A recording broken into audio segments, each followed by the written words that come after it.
자, 아버지 오셨고요. 오늘 아버지가 선글라스를 끼고 오셨어요. 이유가 있으시죠? 일주일 전에 백내장 수술을 했는데, 예. 아직도 눈에 좀 핏기가 핏기가 있습니다. 잘 보이세요? 보이기는 잘 보이죠. 근데, 남보기 좀 보기가 안 좋아서 차라리 선글라스 끼는 게 나을 것 같습니다. 미안합니다. 아니요, 별 말씀을요. 저도 선글라스 끼고 싶은데, 좀 건방져 보일까봐. 옛날에는 선글라스뿐만 아니라 그냥 그 안경 자체가 어른 앞에서는 벗는 걸로 돼 있었지. 그렇죠, 그렇죠. 자, 여러분, 장관님이 멋내시려고 그런 게 아니라 수술 받으셨대요, 눈. 그러니까 이게 시력을 다시 좋아지시길 바라면서 자, 시작하겠습니다.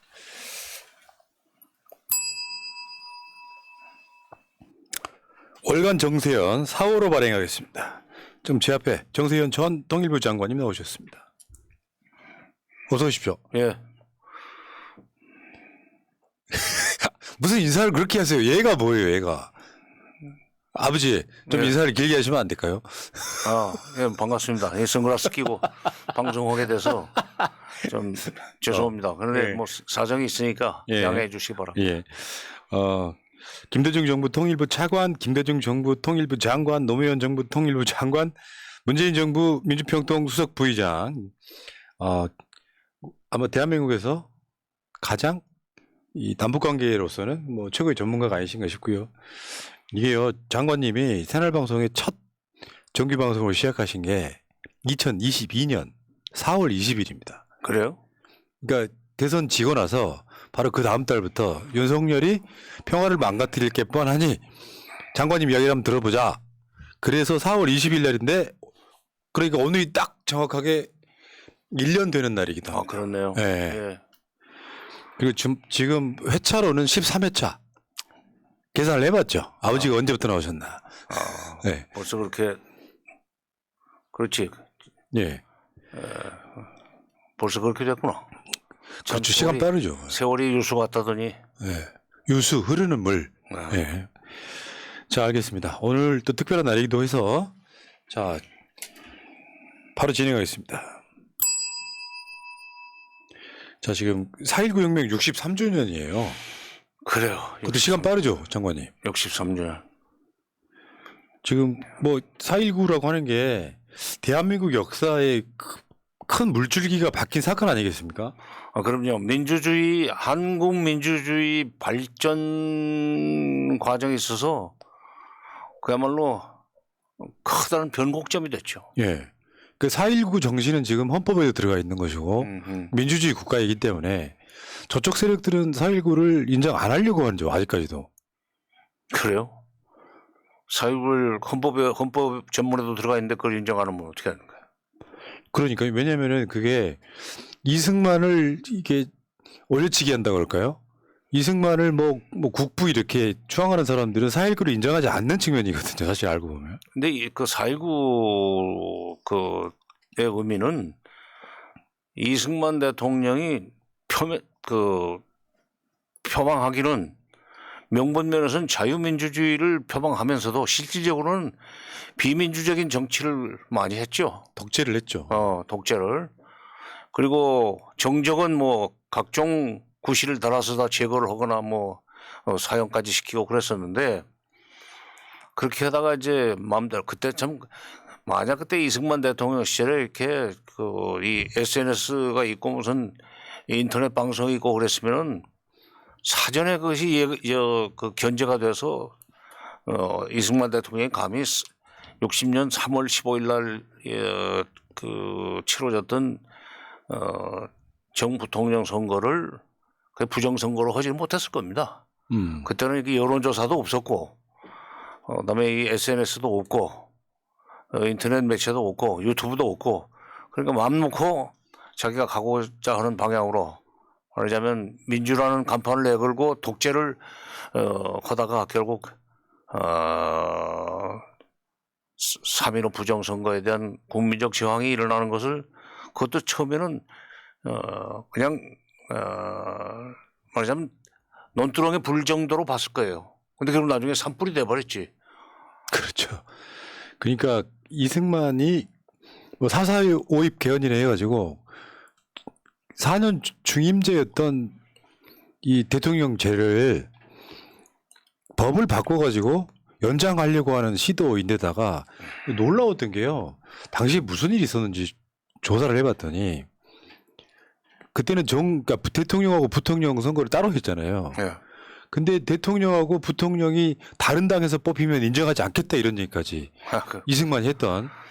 그러니까 이게 지금은 뭐 지역 감정이네 뭐네 많이 바뀌었지만 2월 28일 날 대구에서 학생 시위가 일어나고요. 이미. 예. 그렇죠. 그리고 3월 15일 날 부정선거가 일어났고 그 다음에 같은 날 광주에서 3.15 의거가 일어났고요. 다음에 마산에서 의거가 일어났고 김주열 열사 등 마산에서만 9명이 사망하고요. 그리고 그 고려대학교에 4월 18일 날 정치 깡패를 동원해서 지금 시위 진압을 하고 거기 그때도 학생들이 이제 예. 신설동적으로 해서 나오는데 정치 깡패를 동원해서 그걸 말하자면 해산시키고 하는 바람에 4월 19일 날 그 서울대 학생들의 그 데모로 번졌죠, 불이. 그러니까 대구 뭐 마산 광주 등 해서 서울 이렇게 해가지고 어마어마한 불길이 붙어서 4.19 때 희생당하신 분들도 엄청 많더라고요. 저 수유리 가면 4.19 네, 국립묘지가 묘지. 따로 네. 있어요. 네. 그럴 정도로 그때 4.19 때 그때 경무대죠. 그때는 경무대 앞에서 발포를 해가지고 그때 214명인가가 그 자리에서 숨졌을 겁니다. 부상자도 많이 나왔고. 그러니까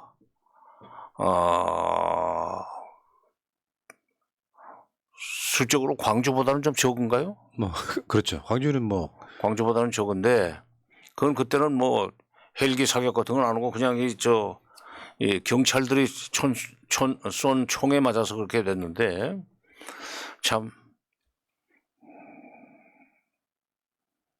눈에 뵈는 게 없었죠. 그때는 그러니까요. 말하자면 이승만 대통령이 이걸 이제 국부라고 불렀어요. 국부라고 불렀는데 국부이기 때문에 거기에 대해서 저항한다는 것 자체가 부도덕한 것처럼 이렇게 인식이 돼 있었죠. 그 당시 정치 문화가 그거 믿고 마음대로 하다가 좀 그 엄청난 사건을 일으키고 만 겁니다. 결국 이승만 씨는 하야해서 그러니까 그때도 보면은 하야 안 하려고 엄청 용을 썼더만요. 그러다가 정말 어쩔 수 없이 하야를 하게 되고 4월 19일 날 이렇게 학생들이 죽고 그다음에 4월 26일 날 교수들이 이제 하야를 촉구하는 그때는 데모라고 그랬지. 이제 이 프랑카트를 들고 나왔어요, 교수들이. 외형적으로는 교수들의 하야 촉구 데모 때문에 그만둔 걸로 돼 있지만 실제로 그 이면에서는 당시 아마 주한미국 대사가 무슨 메카나인가 그랬을 거예요. 거기서 요즘 이제는 말할 수 있다니 뭐 그런 그 다큐멘터리 극장 이런 데서 그 취재를 해가지고 뭐 정리를 잘 해놨던데 그거 미국 측에서 대사를 통해 가지고 주한미국 대사를 통해서 사람이 그렇게 죽었는데 계속 집권할 수 있다고 생각하지 말고 물러나라라고 하는 그런 이 메시지가 들어왔기 때문에 그렇게 물러난 거죠. 만약 미국이 그때 그런 조치를 취하지 않았으면 아마 이승만 대통령 그대로 눌러 앉아 있고 싶어 했을 겁니다. 이승만은 역사적 평가 중에 탄핵을 2번 당한 대통령 이렇게 설명을 하더라고요. 그러니까 그 상하이 임시정부에서 한번 탄핵을 당했고 그 다음에 국민들로부터 탄핵을 당해서 결국에는 하와이로 망명 간 사람. 그러니까 저희 이렇게 생각해요. 뭐 박정희도 공과가 있다고는 하잖아요. 저쪽 사람들은 일본도 한국을 지배하면서 공과가 있다고 하잖아요. 그래. 근데 민주주의 국가에서 독재를 한 대통령을 추앙하는 건 있을 수 없는 일이다. 그러니까 뭐 어떤 공은 누구나 있을 수 있는 거죠. 아무리 무능력한 사람도. 근데 과가 너무 크기 때문에 국민들이 쫓아낸 사람을 지금 이승만 재평가한다 뭐 이런 식으로. 그 4.19를 부정하는. 그러니까 지금 제가 봤을 때 윤석열 정권이 오늘도 뭐 윤석열 씨가 뭐 4.19 혁명 관련해 갖고 뭐 이상한 소리를 했던데 아, 뭐라고 그랬어요? 난 못 봤어요. 뭐 사기꾼 뭐한테 속으면 안 된다 이런 얘기를 공식적으로 기념사에서 하더라고요. 가짜 뉴스 사기꾼 뭐 이렇게 얘기하면서. 근데 저는 윤석열 씨가 배움이 있어야 된다고 생각해요. 대한민국이 정말 민주국가로 향해 가고 있다는 건 이승만을 하야시키거나 박근혜를 탄핵시키거나 국민들 마음속에 대통령이 아니라고 인정을 받게 되면 물러나게 하는 힘이 있는 민족이다 이런 이야기죠. 한국 민주주의가 가지고 있는 일종의 저력이라고 나는 생각합니다. 네. 그리고 우리 국민들의 정치 수준, 정치 의식 수준이 그만큼 높다는 얘기예요.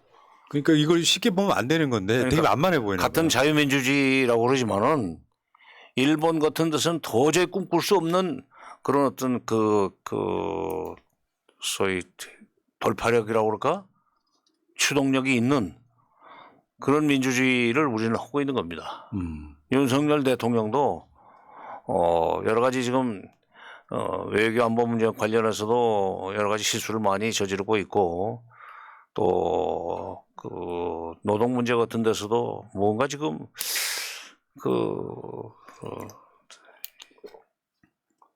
소위 말하자면 보수 우파 진영의 구매에 맞는 그런 일들을 지금 거침없이 하고 있는데 이게 나중에 결국 국민들의 저항을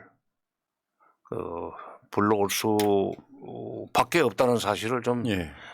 깨달을 필요가 있다고 생각합니다. 장관님 그냥 이렇게 찍어 누르면은 되고 뭐 압수수색하면 꼼짝 못한다 하는 식으로 생각했다가는 맞죠. 말도 안 되는 거죠. 말도 안 되는 거죠. 왜냐하면 대한민국 민주주의만큼 이렇게 역동적으로 변신의 변신을 거듭해온 데가 없어요, 사실은. 그러니까 국민이 겪는 고통이 깊고 길 수 있지만 결국 역사는 전진할 수밖에 없는 이거를 모르고 지금 윤석열 씨가 하고 있는 건 뭐 보수 진보를 떠나가지고 시대적 아젠다를 반대로 가고 있잖아요. 결국에는 맞아요. 시대적 아젠다를.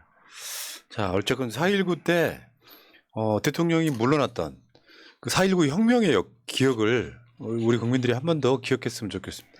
아마 민중혁명으로서 물론 결론이 나중에는 대통령을 끌어냈지만 다시 박정희의 5.16 쿠데타로 이렇게 다시 뒤집어졌지만 민중이 성공한 역사를 썼던 바로 그 63년 전. 장관님 기억하십니까? 그때 63년 전? 그럼요. 그 친구분 조영래 변호사님도 응? 그때 4.19 고등학교 때 앞장섰다 뭐 그런 이야기 하셨잖아요. 내가? 네. 나는 그 64년에 고등학교를 졸업하고 대입시에 실패한 그 뒤에 한일협정 반대 데모를 한일협정 맞네. 그건 박정희 때네. 후배들을 이제 뭐라면 선동해가지고 데모를 하도록 만들었죠. 고등학생들이 데모를 하도록. 네. 장관 시간 빠르죠. 나는 재수생 시절에. 그때 머릿속에 기억이 다 주마등처럼 스쳐가지 않으세요? 네. 그냥 우리나라 자면 4.19가 있었기 때문에 4.19라는 뭐 학생혁명을 통해서 그 정권을 교체시킨 경험이 있기 때문에 5.18 광주민주항쟁도 그런 연장선상에서 그 한국 민주주의의 발전을 한 번 더 촉진시키는 그런 기폭제가 됐고 또 그게 있었기 때문에 87년 6월 그 항쟁이라는 것도 가능했다고 봅니다. 예, 맞습니다. 그러니까 자유민주주의를 표방하고 있는 통치 이념으로 삼고 있는 대한민국에서 우리 국민들이 수틀리면은 굉장히 무섭게 정권을 엎어버릴 수 있다는 걸 잊지 말고 조심해야 돼요. 예. 그러니까 민주주의는 피로 만들어진다고 하지 않습니까? 김대중 대통령이 그런 말씀을 하셨죠. 예. 한국 민주주의는 피를 먹고 자란 나무이기 때문에 네. 생명력이 크다. 네, 알겠습니다. 자, 배창수님께서 똑같은 얘기 써주셨네요. 민주주의는 피리를 먹고 자라는 나무다. 자, 다음 주제로 가겠습니다. 북한이 며칠 전에 ICBM을 발사했는데 그게 고체 연료다 이야기가 나와요. 그 이제 이쪽에 이제 전문 지식이 없는 분들은 고체 연료가 뭐가 다른데 이렇게 하실 수 있는데 고체 연료는 훨씬 더 이동성이 많아지는 거죠. 이동성이 많고 그다음에 그러니까 액체 연료 액체 연료를 쓰면은 그 연료를 주입하는 시간이 상당히 필요하기 때문에 그때 이미 정찰 위성이라든지 이런 데서 탐지가 돼가지고 만약 그것이 떠오르는 경우에 요격할 수 있는 준비를 할 수 있는 시간을 줍니다. 예. 근데 고체 연료는 꽂자마자 발사가 되고 더구나 이 공중에 떠오른 뒤에 중간에 말하자면은 출력이 시작돼 가지고 대처하기가 곤란한 그런 그 특징을 가지고 있죠. 그러니까 단점도 있다고는 하더라고요. 킬체인이니 무슨 미사일 발사 징후를 감지하면 바로 그냥 선제 타격을 하겠다는 하는 그런 식의 대응이 현실적으로 불가능한 예. 그런 대응을 불가능하게 만드는 그런 소위 이 기동성이 있는 미사일이죠.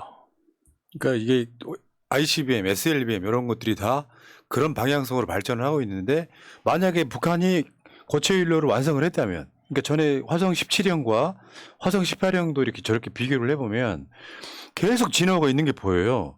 화성 17형은 지금 액체 연료로 3월 16일 날 발사했거든요. 근데 화성 18형은 고체 연료로 4월 13일 날 발사했으니까 이게 이제 대한민국 정부에서는 이제 북한이 지금 이 미사일 자체가 이렇게 막 발전해 가는 거에 대한 사실상 어마어마한 두려움이 좀 있을 수 있는 측면이 미국도 마찬가지일 거고. 맞죠? 예. 저게 근데 고체 연료가 중간에 저거 엔진을 끄는 건 불가능한데요. 기동성은 좋아지는데. 그런 기동성이 측면이 좋고 있다. 그러니까 이쪽에서 방어하는 쪽에서 대처하는데 대처할 수 있는 시간을 놓쳐버릴 수 있는 가능성이 높아지죠. 야, 그러니까 저는 이렇게 봅니다. 북한이 다시 핵실험을 시작하는 미사일 발사를 하는 이유가 결국 윤석열이 북한을 선제 타격이라는 용어로 지금까지 적대시하다 보니까 북한한테 명분을 막 주고 있는 것 같아요. 선제 타격해버리겠다고 그런 것을 무의미하게 만드는 일들을 지금 하고 있는 거죠. 예. 그러니까 이게 선제 타격한다 그러면 아이고 무셔오라가 아니라 그래? 우린 더 세게 나갈게. 지금 이 구조 속에 놓여 있는. 그렇죠. 지금 결국 우리 속담에 가는 방면에 오는 홍두깨라는 속담이 있는데 선제 타격이라는 가는 방망이를 때렸더니 그래? 그러면 선제 타격을 할 수 있는 시간이 없을 정도로 기동성이 높은 미사일을 만들어서 쏘아줄게. 이렇게 된 거예요. 요거는 이제 이름하여 이제 핵미사일에 있어서 고체 연료를 쓰게 되면 이걸 게임 체인저다. 뭐 이렇게 계속 표현하더라고요. 게임 체인저의 의미가 있죠. 네. 근데 실제로 국방부는 고체 연료 완성한 거 아닌 것 같은데 이런 뉘앙스예요. 어떻게 보세요, 장관님? 글쎄 국방부는 그 고체 연료가 아니기를 바라는 일종의 희망적 관측을 하고 있는 거죠. 고체도 뭐예요? 고체도 아니고 액체도 아니고 뭘까요? 고체 연료 완성한 건 아니다. 이렇게. 완성은 건 아니다. 근데 시험을 자꾸 해서 지금까지 첫 번에는 실패를 하지만 두 번째는 성공한 사례도 많고 결국은 북한이 화성포 18형 정확히 북한식 용어로 한다면 화성포 18형을 발사하는 경우에는 고체 연료를 장착해 가지고 선제 타격이 불가능한 그리고 또 어떤 점에서는 킬체인도 무용지물이 될 수밖에 없는 그런 식의 미사일 발사 방식을 갖추고 말 겁니다. 네. 그러니까 아직까지 킬체인 무력화는 그러니까 기우다. 국방부가 그런 식으로 해서 여기서 아직은 아니다 내지는 그렇게 북한이 그럴 능력이 없다는 식으로 약을 올리면 더 약이 올라가지고 더 빨리 지금 일을 저지를 수밖에 없어요. 저번에 한번 북한 위성에서 서울 한복판 찍은 사진을 딱 내밀었었잖아요. 참, 결국은 북한도 그 방향으로 가고 싶어 하지는 않을 것 같은데 윤석열 정권이 저렇게 적대시로 나오면 계속 저렇게 나가는. 그러니까 윤석열 임기 내내 똑같은 방식으로 계속 싸울 것 같은. 그러니까 나라의 그 북한도 나라인데 나라의 그 이 능력, 이 여력이라는 것이 경제력이라는 것이 딱 한정이 돼 있는데 그거를 인민경제 쪽에 돌려 쓸 수 있는 여유를 줘가면서 대북 정책을 추진을 하느냐 하고 그 인민경제 쪽에 돌려 쓸 수 없을 정도로 그냥 몰아붙여 가지고 모든 그 이 여력을 무기 개발 그다음에 핵실험 또는 고체연료 발사 이쪽으로 몰아가면은 결국 우리가 대응하는 데만 더 이제 그 어려워지죠. 그렇게 되면 결국 미국한테 더 의존을 할 수밖에 없어요. 확장 억제를 더 강력한 확장 억제. 그 이명박 정부 때 썼던 표현인데 extended deterrence 그러니까 확장되고 확장된 억제 뭐 이런 식으로 이 대응할 수밖에 없는데 이번 이제 4월 26, 7일 한미 정상회담에서 뭐 이명박 때와 같은 그런 extended deterrence를 보장받았다는 식으로 또 이 공동 성명에 그것이 나올지 그 가능성이 저는 크다고 생각합니다. 근데 이게 이제 근데 중요한 것은 그런 식으로 해서 북한이 진짜 게임 체인저를 자꾸 만들어낼 수밖에 없도록 압박을 하여서 그 결과적으로 이제 우리가 미국한테 더 의존할 수밖에 없도록 만들어서 확장 억제를 끌어내오는 것까지는 좋은데 미국의 입장에서는 확장 억제를 제공하는 대신 그래 해달라는 대로 할 테니까 경제적으로 반도체니 배터리니 전부 다 우리가 시키는 대로 해.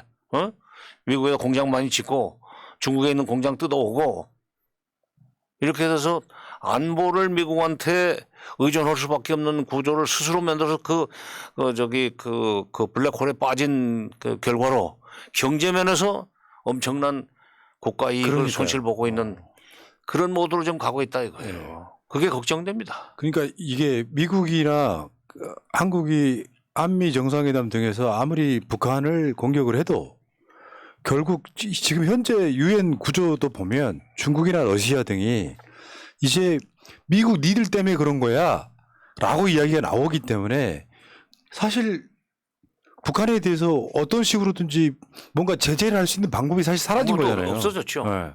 러시아도 지금 이번에 북한의 이딴 미사일 발사는 미국 압박에 대한 대응이다 하면서 북한 편을 들어버립니다. 그러니까 그동안에는 중국이 그런 입장에 섰어요. 그걸 이제 중국에서는 합리적 우려라는 표현을 썼습니다. 미국이 군사적으로 계속 압박을 하고 특히 해마다 그 한미연합연습이라고 하는 그 핑계를 대면서 북한을 겁주는 군사행동을 하니까 그게 겁이 나서 거기에 대한 억제 수단으로서 핵과 미사일을 개발하고 있다. 그러니까 북한이 핵과 미사일을 더 이상 개발하지 못하도록 만들려면 그들이 가지고 있는 함지적 우려 다른 말로 하면 한미연합훈련의 지속 이거를 중단하면은 당장 그들은 말을 듣게 돼 있다는 얘기를 했었는데 금년부터는 소련도 같은 얘기를 하는 겁니다 지금. 러시아요? 저 러시아. 이게 참. 4.19로 돌아가셨더니 4.19로 돌아가셨더니 소련이 나오고 중공도 곧 나오겠어요. 자, 그러니까 지금 세계가 이렇게 다시 냉전 시대로 돌아가는 것 같은 분위기가 분명히 있고 이럴 때 대한민국의 활로는 어떤 곳인지 고민해야 되는데 사실 윤석열이 지금 하고 있는 방법은 이미 써본 방법이잖아요. 아니 그러니까 이거 문재인 정부 때까지는 미국과의 관계를 안정적으로 그 관리를 해가면서도 중국과의 관계도 적절하게 경제적인 차원에서 특히 중국과의 관계도 잘 그 유지 관리를 시켜가지고 북핵 문제를 푸는 데 있어서 나름대로 중국이 역할을 좀 할 수 있는 그런 여지도 있었습니다. 그런데 이게 윤석열 정부 들어서 가지고 완전히 그냥 북한을 그 코너에 몰아넣는 그런 식으로 해서 북핵 문제를 해결하겠다고 정책을 세운 끝에 결국 미국의 확장 억제에만 매달릴 수밖에 없고 확장 억제에 매달리다 보니까 북한은 그 확장 억제에 대한 자기들 나름의 확장 억제라고 할까 대응을 위해서 핵과 미사일을 더 개발하고 그다음에 또 고체 연료까지 개발하고 그런 식으로 해서 지금 마주보고 달리는 기차길이 언제 충돌할지 모르는 그런 상황이 됐는데 근데 결국 윤석열 정부가 들어서 가지고 북한을 그렇게 만들어 놓으니까 북한도 미국의 확장 억제에 대응할 수 있는 것은 자체적으로 자기들이 핵과 미사일을 발전한 것 플러스 중국과 러시아의 도움을 필요로 하게 됐다 이거야. 끌어들여야만 되게 됐다 이거. 그러면 한국과 미국, 일본이 삼각동맹식으로 이렇게 스크럼을 짜면서 북한을 압박해 들어가다 보니까 북중러도 삼각동맹을 구축하는 방식으로 갈 수밖에 없고 그게 결국 이 동아시아 지역에 있어서 신냉전 기류가 나타나게 됐습니다. 그러니까 그러니까 윤석열이 이 한반도의 신냉전을 윤석열 정부가 들어서면서 그렇죠. 불러왔다 이렇게 얘기를 해도 아마 할 말이 없을 거예요. 더구나 이번에 보니까 사실상 우크라이나에 포탄 지원하는 것까지 지금 그럼 러시아 입장에서는 이제 러시아의 어떤 정치적 관계를 떠나서 경제 관계도 상당히 망가질 가능성이 되게 높아 보여요.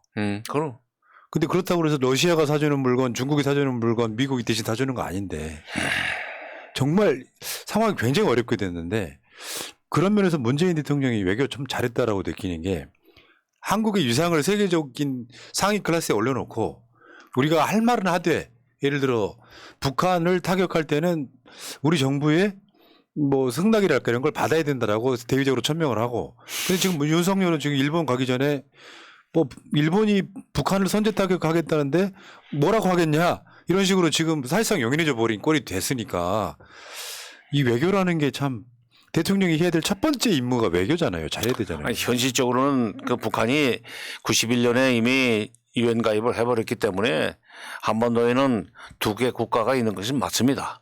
국제법적으로는 두 개 국가가 있지만 우리가 그동안에 여러 번 그 헌법 그 개정을 하면서도 그까지 지금 고소하고 있는 것이 헌법 3조 아니에요? 한반도의 영토는 대한민국의 영토는 한반도와 그 부속 도서로 한다. 그렇기 때문에 북한을 실질적으로 그 조선노동당이 지배를 하고 있고 조선민주주의인민공화국 정부가 거기에 실제 하지만 그러나 헌법상으로는 우리 영토의 범위에 들어가기 때문에 거기를 칠 때는 동맹국인 미국도 우리하고 협의를 해야 된다는 얘기를 하는 건 지극히 당연한 얘기입니다. 네. 더구나 동맹도 아닌 일본이 북한을 선제 타격할 수 있다고 그러는데 뭐라고 말하겠느냐. 그런 식으로 말하는 건 진짜 어느 나라 대통령인지 아니 취임 선서 때 뭐 헌법을 준수하고 해서 그런 선서를 하지 않았어요. 그런 선서를 했다는 걸 까먹었나? 그러니까 그래놓고 또 뭐 저 북한 뭐 연쇄살인한 어민을 북송할 때는 그런 논리를 내세워요. 북한 탈북민도 한국 국민이다 이런 식으로. 그러니까 필요할 때마다 그냥 필요한 곳에만 써먹는 거예요. 자 알겠습니다. 어쨌건. 근데 난 또 하나 지금 참 눈여겨볼 만한 그 특별한 일이 하나 벌어졌던데 이번 그 미국의 국빈 방문할 때 그 박근혜 정부 시기에 있었던 빈비장지대에서의 그 목함질의 폭발 사고 있잖아요. 그때 그 부상당한 사람, 그 다음에 그 천안함이 침몰됐을 때 그때 뭐 순직한 군인은 어쩔 수 없지만은 그때 부상당한 군인들도 같이 데리고 간다. 그래 돼서 미국 가서 국빈 방문을 하면서 미국 조야의 반부의식을 불러일으킬 수 있다고 생각을 하나요? 왜 그러니까 지금 경제인들이 미국에 가가지고 어떻게 하면 좀 덜 뜯기고 오느냐 하는 것을 고민해야 될 그런 시기에 무슨 의미가 있는지 모르겠어요. 지금 아니, 한국 그러니까 목함질의 사건 났을 때 다친 사람들이 자기 잘못이라는 얘기도 아니고 천안함 폭파 때 그 부상을 입은 사람들도 그 국가에서 여러 가지 책임을 져야 될 이 대상이긴 하지만 한미 정상회담을 하는 데까지 특별 수행원 자격으로 가가지고 그 사람들을 데리고 와서 미국 조야에 어떤 메시지를 던지고 싶어서 그러냐 이런 짓을 벌이는 북한을 세게 때려줘요 형님. 그야 뭐요? 모르겠어요. 이 사람들의 어떤 컨셉을 모르겠어요. 그것도 누가 또 그 무슨 주술적 그 지침을 받아가지고 그런 거 아니요? 이해가 안 됩니다. 예. 뭐 이번에 지금 현대차가 미국에 공장 세우고 있는데 보조금 못 받는 걸로 확정. 근데 우리나라 선방했다 이런 식으로 또 말도 안 되는 이야기 하고 있고, 미국에는 이제 북한한테 피해 입은 사람들 데리고 가고, 대통령 부인이라는 사람도 북한과 관련해서 피해 입은 사람들만 만나고 다니고, 도대체 뭔지를 모르겠어요. 자, 알겠습니다. 어쨌건 북한의 고체 연료가 성공했다. 다음에 또 뭘 성공할지는 다 윤석열 탓이다 이렇게 봅니다. 여기까지 하겠습니다. 네. 지금 개성공단이 가동 중이다. 적외선 사진으로 저 개성공단을 찍어봤더니 이렇게 나오더라, 화면에. 그래서 저렇게 빨갛게 표시된 곳이 지금 공장이 돌리고 있다 이런 이야기를 지금 하고 있어요. 장관이 지금 그 개성공단이 돌아가고 있는 거예요? 저거 돌아가고 있다고 봐야죠. 북한으로서는 지금 그거 어차피 지금 남한의 기업들은 뭐 이쪽에서 자진해서 그 조업 중단을 시키고 철수를 했기 때문에, 박근혜 정부 때 2016년 2월 10일 날 그냥 전부 나왔는데, 그 놀리는 것이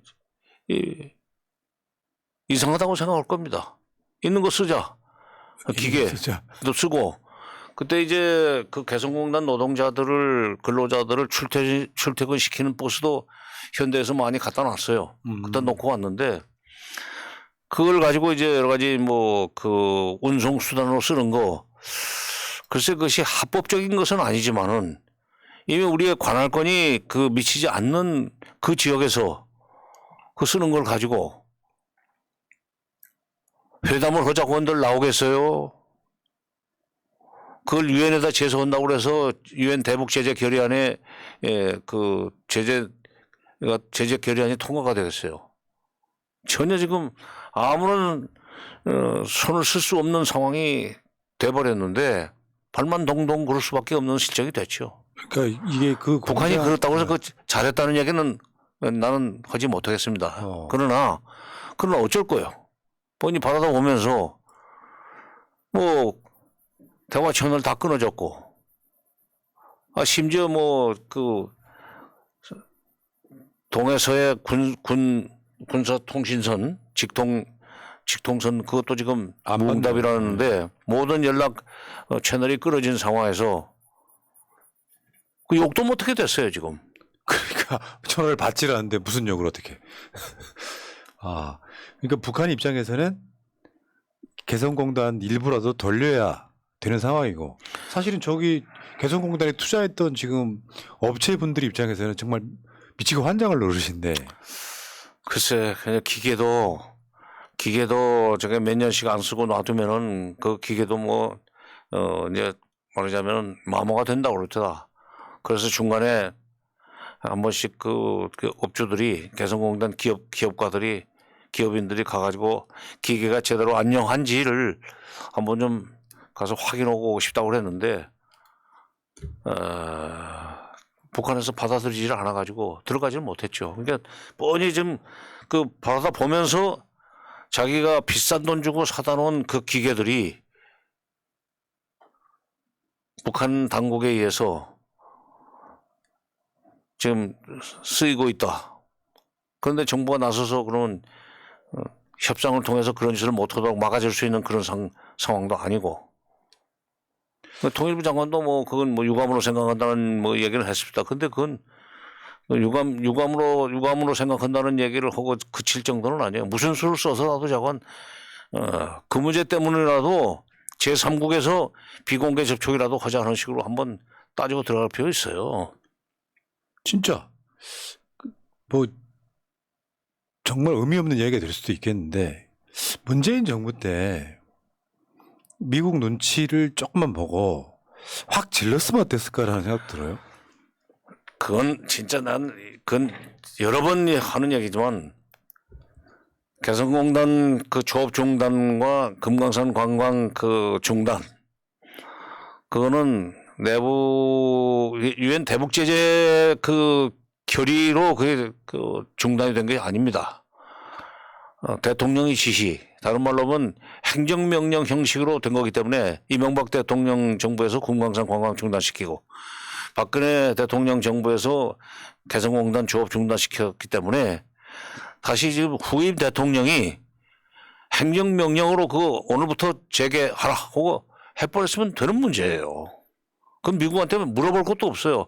이를 저질러 놓고 우리 국민들이 이제 개성공단 가기 위해서 막 그 이 분위기가 살아나고 금강산 관광 붐이 일어나고 개성공단 그 조업이 재개되는 그런 분위기 막 그 분위기가 조성되면서 우리 경제가 특히 이제 중소기업들이 이제 비로소 숨통이 트인다는 식으로 막 그 분위기가 조성되어 나가는데 그때 우리가 설사 미국 쪽에서 왜 그걸 물어보지도 않고 그 일을 시작했느냐.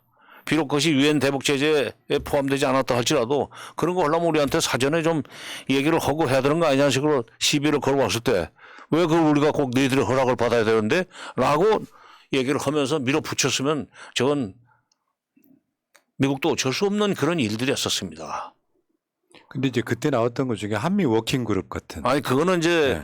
98년 4월달 판문점 정상회담과 9월달 평양회담이 너무 미국 입장에서 볼 때는 막 앞서 나가니까 북미 관계나 북핵 문제 해결의 속도와 어긋나서 막 남북 관계만 발전될 것 같으니까 그걸 발목을 잡으려고 만든 거고 그때 그 문재인 정부 초에 만약 인수위원회가 2달 정도 가동이 됐었더라면 그러면 이건 충분히 정권 출범 직후 대통령 취임 다음날 바로 이건 문 연다 하는 식으로 결정할 수 있었을 거예요. 그러면 역사가 바뀌었을 수도 있겠네요. 그렇죠. 그러니까 박근혜 대통령이 탄핵이 돼가지고 그냥 선거를 서둘러서 할 수밖에 없었고 선거 끝나자마자 당선되자마자 대통령 취임할 수밖에 없었고 그럼 뭐 장관도 임명하기 전에 국가안보실장부터 임명해가지고 일을 시작했는데 인수위가 있었더라면 아마 인수위원들을 통해서 그 개성공단 진출 기업들의 건의도 받아들이고 금강산 관광 관련된 국민적 여론도 조사를 한 끝에 그 연장선상에서 가령 대통령 취임한 뒤에 일주일 이내 사번 재개한다. 원상 회복시킨다 하는 식으로 선언을 해버리고 난 뒤에는 대통령 이름을 하고 난 뒤에 미국이 아무리 뭐 힘이 좋아도 그걸 어떻게 찍어 누르고 뒤집을 수 있습니까? 그러면 그때 못한 게 진짜 천추의 한이에요. 정권 교체를 또 우리가 하게 된다면 그런 조치가 빨리 이루어져야 된다는 말씀으로 들려요. 그러니까 다음번에 지금 그 민주당이 다시 집권을 하게 된다면 그것부터 해야 돼요. 그렇네요. 그러니까 너무 눈치를 보다가 사실은 이도저도 아니고 그 아끼다 똥 돼버린 이런 케이스 이렇게 보는 게 맞죠? 그렇지. 아. 그러니까 금강산 관광을 처음에 시작할 때도 미국한테 상의하지 않고 김대중 대통령이 저질렀습니다. 그다음에 그 개성공단 시작할 때도 미국에서 미국 정부하고 협의한 것이 하나 있죠. 왜냐하면 기계를 가지고 들어가는데 기업들이 미국 기술이 10%만 거기에 들어가 있어도 미국 상무부의 허락을 받아야 되는 그런 이제 조항이 있습니다. 그 Enemy Regulation Act 네. 대척선국 교역법에. 그래서 그때 교류협력국장을 3번 미국에 보내가지고 상부처리 형식으로 미국의 그 사전 동의를 받아냈었어요. 그러나 하여튼 우리가 3번씩 얘기를 하니까 미국도 어쩌지 못하고 그러면 한국 정부가 하고 싶은 대로 하라는 식으로 해서 시작된 것이 개성공단이에요. 그러니까 금강산 관광은 이를 저질러 놓고 미국이 그냥 동의할 수밖에 없도록 만들었던 사업이고 개성공단은 한미 간에 존중이 되고 있던 대적선국 교역법을 존중해가면서 우리가 최성인을 다해서 미국 정부를 이해시키고 그렇게 해서 시작했던 적이 있기 때문에 이미 미국 정부에서 그 동의를 한 사업이니까 박근혜 정부가 문을 닫았다 할지라도 남한의 새 정부가 얼마든지 바로 시작하면 미국도 어쩔 수 없었어요. 아 근데 기회를 놓친 게 참. 예. 참 시간 지나고 보면 예. 예를 들면 그런 그림도 있었을 것 같아요. 정권을 뺏기지 않고 정권이 이제 재집권하게 되는 상황이 되면 그런 흐름으로 갔을 수도 있는데 생각지도 못한 정권을 뺏기게 됨으로써 지나 보니까 그때 천추한이 되는 것들이 너무 많은 거죠. 그렇죠. 예. 인생이라는 게 그런 거지. 예. 인생도 그런 거예요. 자, 어쨌건 윤석열은 지금 미국의 눈치 정도가 아니라 도청을 당해도 도청 안 한 것처럼 지금 자신들이 덮고 있기 때문에 그 미국 입장에서 저 정도는 그냥 해도 그냥 모른 척 넘어갈 수도 있는 대한민국 정부의 조치라는 건 저는 지금 없을 거라고 봐요. 아예 눈치를 보는 정도가 아니라 가서 납작 엎드려 있기 때문에 기대할 게 하나도 없다. 아니 폭행을 당한 쪽에서 나 맞은 적이 없다고 그러고 그리고 별로 이렇게 뭐 별로 나는 아프지도 않은데 뭐 이렇게 막 그냥 내가 뭐 크게 다친 것처럼 얘기를 하느냐. 말하자면 내용이 뭐 위조됐다고? 과장됐다? 아마 미국에서 그렇게 생각할 거예요. 미국 조야에서 국회의원들이나 무슨 싱크탱크에 있는 사람들이 명색이 그냥 한반도 정책을 다루는 사람들이 볼 때는 야 한국은 정말 참 편리하다. 쟤는 그냥 아무렇게나 두들겨 패고 짓밟아도 아이고 두들겨 맞아서 아이고 고마워라. 아이고 시원해. 맞습니다. 어? 그런 정권이다 보니 지금 윤석열 정권이 독자적으로 북한과의 문제를 풀 수 있는 능력 자체를 스스로 없애버린 거잖아요, 지금. 그 아주 적절한 표현이에요. 스스로 없애버렸어요, 지금. 그래 놓고 북한이 핵 개발하게끔 명분만 계속 쌓아주고 있는 거잖아요. 그러면 저는 표현이 좀 적절할지 모르겠습니다만 할게요. 윤석열은 빨갱이에 가깝습니다. 북한을 이렇게 하고 있잖아요, 지금. 결과적으로 이적행위가 될지도 몰라. 알겠습니다. 이 이야기는 여기까지 하시고 개성공단 나 진짜 자 하영미님, MJP님 감사합니다. 자 지금 이런 뉴스가 있었는데 지금 이런 게 뉴스도 안 됩니다. 북한 해킹으로 국내 61개 기관이 돌렸다. 아마 여러분들 저도 이 방송 준비하느라고 찾아낸 보도인데 아예 뭐 뉴스도 안 나오는 정도. 나온다고 해도 뭐 24시간 뉴스 채널에 하루에 한 번 정도 나올 정도? 지금은 이런 뉴스들이 정말 아무것도 아닌 것 같아요. 더군다나 이명박 때 북한 해킹이라면서 왠지 한국에서 해킹한 것 같은 그런 흔적들이 너무 많아가지고 뉴스를 전적으로 믿지는 못하겠는데 대한민국이 그러니까 후진국 북한한테 61개 국내 기관이 해킹당했다. 이것도 좀 부끄러운 얘기 아니에요? 아, 근데 후진국이라고 이렇게 함부로 얘기하지 마시오. 네. 이게 이제 뭐 이 해킹도 결국은 저게 이제 요즘 IT와 관련된 거 아닙니까? 그쪽에서 북한의 능력은 간단치 않아요. 그러니까 그 부분은 선진국이네요. 그러니까 그게 이제 수학이 필요한 거 아닙니까? 수학이 중요한 거 아니에요? 예. 수학 올림피아드, 뭐 중고대 학생들이 국제 수학 올림피아드에 나가가지고 거기서 좋은 성적을 거두는 횟수가 적지 않아요. 남한보다 훨씬 말하자면 수학을 잘한다 이 얘기예요, 북쪽이. 그러니까 북한은 우리는 대학에서도 응용 학문을 키워요. 예를 들면 서울대 전자공학과, 서울대 뭐 금속공학과.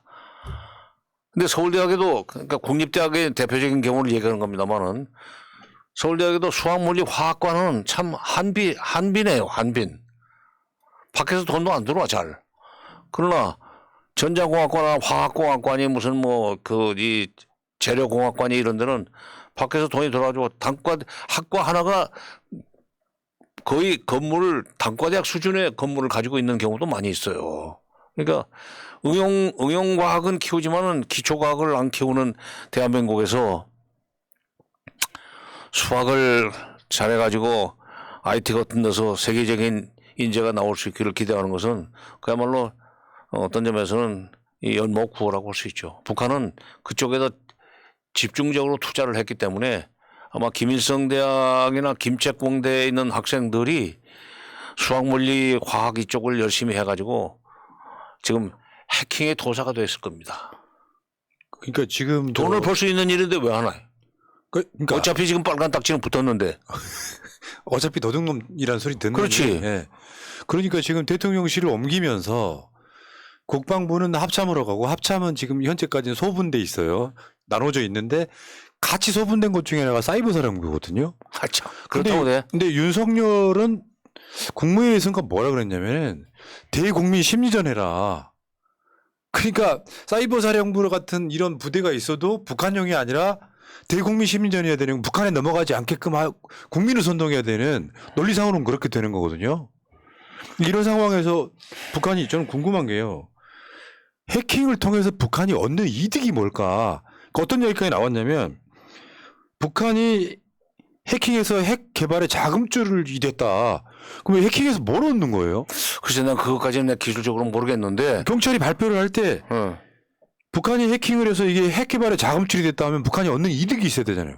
아니, 돈을 버는 방법으로서 이제 해킹을, 그러니까 우리 남한을 상대로만 하지는 않고 뭐 전 세계 모든 국가들을 상대로 해서 그 수시로 들어갔겠죠. 그래서 돈을 빼낼 수 있는 뭐 송금을 돈을 빼낸다고요? 아니 보이스피싱 같은 것도 할 수 있을 거고.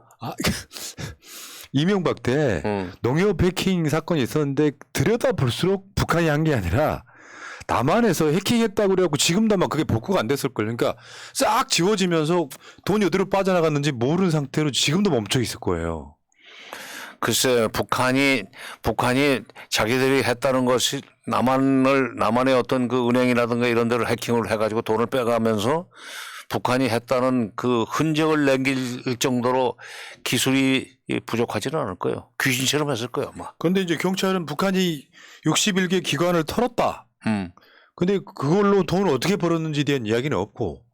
그러니까 예를 들면 윤석열의 지금 무한루프라 그래서 오늘 또 보니까 노조 때리고 북한 빨갱이 이야기하고 민주당과 이재명 대표를 때리고 이게 계속 반복된단 말이에요. 근데 이런 뉴스는 북한 해킹이 잘했다 못했다 이런 이야기가 아니라 북한이 해킹을 해서 우리 엄청 위험해 라고 뭔가 선동을 하고 싶은 도구로 써먹지 않았느냐. 전 그렇게 보는 측면이 있는 거죠. 북한이 해킹을 해가지고 뭐 여러 가지 돈도 빼갈 수 있는 그런 그 시대가 됐다. 그러니까 그걸 막기 위해서는 한미동맹을 강화해서 미국이 좀 확장을 해주고 그것까지 해결해 달라고 좀 부탁을 하러 가니까 나를 믿으라. 북한식 용어로 한다면 수령의 둘이의 결사옹위 정신으로 뭉쳐가지고 북한의 해킹을 깨부시자 하는 그런 식으로 끌고 가려고 그러는 거예요. 장관님 이것도 개성공단도요. 네. 북한이 개성공단을 무단 가동 중이다. 그래서 한미동맹해야 된다. 뭐 그런 식의 기승전 한미동맹 요 느낌이에요 지금. 참.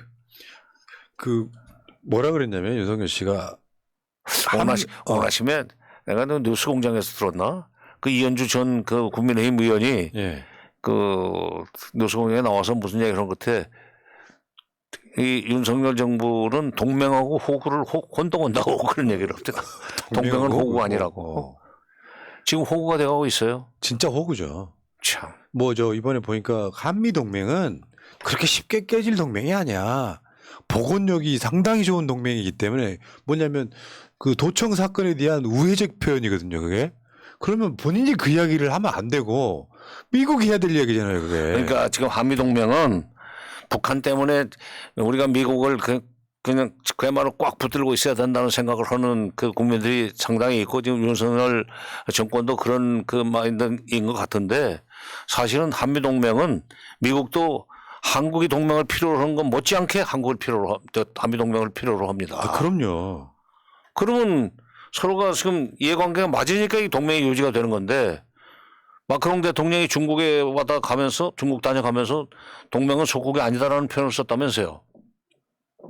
근데 속국이 아니기 때문에 그리고 호구도 아니기 때문에 할 말은 하고 살자 이거야. 한미가 문제가 생겨도 충분히 회복력 있는 가치 동맹이다. 그러면서 한미 관계는 쉽게 깨지지 않아. 이 이야기를요. 윤석열이 미국한테 대차게 항의하면서 그 다음에 했다면 맞는 말이에요. 그렇지. 예, 예. 그러니까 이걸로 당신들과 관계는 깨지지는 않지만 잘못한 건 잘못했다고 해라. 아니면은 미국 쪽에서 할 수 있는 말이기도 한데 이 이야기를 또 먼저 꺼냅니다. 그러니까 대한민국의 국가안보실 제1차장이 그 도청은 위조된 거야. 우린 도청 당한 적 없어 뉘앙스로 이야기를 하고 갔다가 돌아왔는데 대통령이라는 사람은 저렇게 이야기를 한다는 거죠. 야, 이 약소국이라는 표현이 좀 적절치도 않지만은 하여튼 국제정치 세계에서 강대국과 뭐 중소국 내지는 뭐 약소국은 있기 마련이니까 그런데 그걸 현실로 인정하고 외교에 있어서 약자의 공갈이라는 방법을 쓸 수 있는 용기가 있어야 돼요. 자꾸 이런 식으로 이런 것이 지금 그 문건 유출도 지금 미군 병사가 했다는 거 아니에요? 네. 어떻게 관리를 했길래 이렇게 문건이 유출되게 만들었느냐 말이야. 그건 의미 다스리고 그리고 좀 우리 국민들 그 여론을 생각해서 한미동맹에 관한 우리 국민 여론을 생각해서 좀 사과해라 말이야. 너희들 그냥 뭉개고 가면은 우리 국민들이 미국에 대해서 나쁜 생각을 가질 수밖에 없고 이렇게 되면은 당신들도 필요로 하는 한미동맹이 이게 금이 갈 수 있어. 미국도 성의를 다해야만 유지될 수 있는 것이 한미동맹이야. 우리만 당신들한테 잘해야 되는 건 아니야. 라는 식으로 얘기를 할 수 있는 용기와 배짱이 있어야지요. 왜 그걸 못하는지 모르겠어. 참 희한하죠. 그러니까 제가 저번에 한번 설명드린 적 있잖아요. 통일부 장관은 다른 나라에는 없는 제2 외교부의 개념인데 지금 현재 윤석열 정권에는 외교란 것 자체가 사실 없는 거잖아요. 특히 미국 관계에서는. 외교라는 것 자체가 아예 없는 상태에서 본인들이 그걸 외교라고 생각하는 거잖아요. 일본과의 관계도 마찬가지고 미국과의 관계도 마찬가지고 일방적으로 엎드리기만 그건 외교가 아니지 않습니까? 그냥 굴종이지. 자, 답답합니다. 이야기로 몇 개월을 더 해야 될까요? 아이고. 난 요즘 조선조 시대의 명나라 청나라에 대해서도 이렇게는 안 했을 거다라는 생각이 들어요. 그때는 4대 교린이라고 그래서 4대 자소, 중국을 큰 나라로서 섬기면 4대를 하면 중국은 작은 나라를 보살펴 준다는 게 4대 자소입니다. 그러니까 가는 것이 있으면 오는 것이 있는 그런 것이 이제 그 당시에 한중 관계라고 할까 조명 관계, 조청 관계였었는데 지금은 미국에서도 오는 건 하나도 없는 것 같아요. 네. 지금 제가 그런 얘기를 쓰고 있는데 한국이 반만년 역사상 세계적 위상이 가장 높은 시기, 쉽게 말하면 전성기. 그렇다고 세계 뭐 탑은 아니지만 세계 군사력 6위 그런 적이 없었잖아요, 역사적으로. 더군다나 불과 한 80년 정도 전까지만 해도 일본의 속국이었던 나라. 더구나 경제력은 세계 한 10위권 안에 들어간 나라면 그 위상에 맞는 외교를 해야 국익이라는 게 오는데 지금 반중 이런 개념으로 가다 보니까 무역 적자가 윤석열 당선되고 나서 지금 13개월, 14개월 가고 있는 상태. 그 상태에서 미국에는 아낌없이 주고 이 상태가 되면 외교라고 볼 수 없는 더군다나 우리가 이제 블루오션이라고 말하는 한반도 평화를 이끌었을 때 한반도에 오는 이득에 대해서는 전혀 생각하지 않고 이 과정을 가다 보면은 이게 대통령직을 유지할 사람이 과연 이게 5년을 가야 되는가라고 하는 국민들의 의구심이 생길 거다. 그게 4.19 날에 한번 생각을 한번 해봅니다. 4월 19일 날 진짜 참 자유민주주의라는 것을 표방하면서도 그 독재, 그다음에 비민주 성향을 띠고 있던 이승만 대통령이 결국 그 국민들의 저항에 부딪혀 가지고 물러났는데 그래서 노년을 참 서글프게 보내다가 이제 돌아가신 뒤에 환국을 했죠. 근데 윤석열 대통령은 지금 자유 무슨 가치니 하는 얘기, 자유 평화 번영 얘기는 진짜 입에 달고 사면서 국내 정치적으로 전혀 비자유적인 정치를 하는 것 같아요. 그러니까요. 전혀 비평화적인 정치를 하고 번영과는 거리가 먼 경제 정책을 쓰고 있고. 문제는 본인이 그게 잘못 가고 있다는 것 자체를 모른다는 게 더 큰 이번 그 한미 정상회담을 하기 위해서 미국 국빈 방문을 잘 끝내고 돌아와서는 이제 시즌 2를 좀 새로 시작하는 그런 좀 변화가 있었으면 좋겠어요. 야, 기대 자체가 안 됩니다, 솔직히 말씀. 몰라, 또 갑자기 마른 하늘에 번개가 치면서 비가 쏟아질지도 모르니까 그래도 미국 다녀온 뒤에 제발 이제 뭐 외교안보 라인 좀 재정비 좀 하고. 바뀔 것으면 여기까지 왔을까요? 장관님이시니까, 전직 장관님이시니까 이렇게 말씀하시겠죠. 전 바꾸어 쓰지 못한다고 생각을 합니다. 자, 알겠습니다. 자, 참. 아니 이러다가요 장관님하고 저하고 건강 나빠지겠어요. 한 달에 한 번 뵙는 건데도. 나는 새벽 4시까지 안 자고 그러지는 않아요. 저는 장관님보다 더 늦게 일어나잖아요. 자는 시간 똑같습니다. 늦게까지 일을 하니까 새벽 4시까지 일을 하니까 늦잠 자고 아, 그리고 뭐 점심이 아침이고 뭐 다른 사람 점심 먹는데 아침 먹고 그리고 이제 오후 뭐 서너 시부터 다시 해서 다시 또 완전히 올빼미처럼 살기 때문에 건강이 나빠지는데 나는 뭐 제때 자고 제때 일어나고 진짜 새나라의 어린이 못지않게 일찍 자고 일찍 일어나고 맨발로 그 황토길 걷고. 장관님이요 건강하게 오래 사셔가지고 정권 교체하고 또 정권 연장 재집권하고 그러면서 개성공단 한번 같이 가셔야죠. 평양이라든지 한번. 좋지. 저번에 약속하신 거예요. 평양 가서 유튜브 방송 한번 하자. 가고 싶다. 아, 뭉클한 이야기네요, 진짜. 아. 자, 알겠습니다. 월간 정세현 4호로 오늘 또 이번 달에도 건강한 우리 아버지 정세현 장관님과 함께했습니다. 예. 자, 고생하셨습니다. 고맙습니다. 예, 여러분 다음에 또 한 달 후에 뵙겠습니다. 민주주의 평화 통일 다 죽어간다 이대로는 놔둘 수 없다 자 다시 한번 해보는 거야 자 다시 한번 싸우는 거야 자 손 맞잡고 어깨를 걸고 우리 함께 이기는 거야 자 다시 한번 해보는 거야 자 다시 한번 싸우는 거야 자 손 맞잡고 어깨를 걸고 우리 함께 이기는 거야 자 다시 한번 해보는 거야 자 다시 한번 싸우는 거야 자 손 맞잡고 어깨를 걸고 우리 함께 이기는 거야 자 다시 한번 해보는 거야 자 다시 한번 싸우는 거야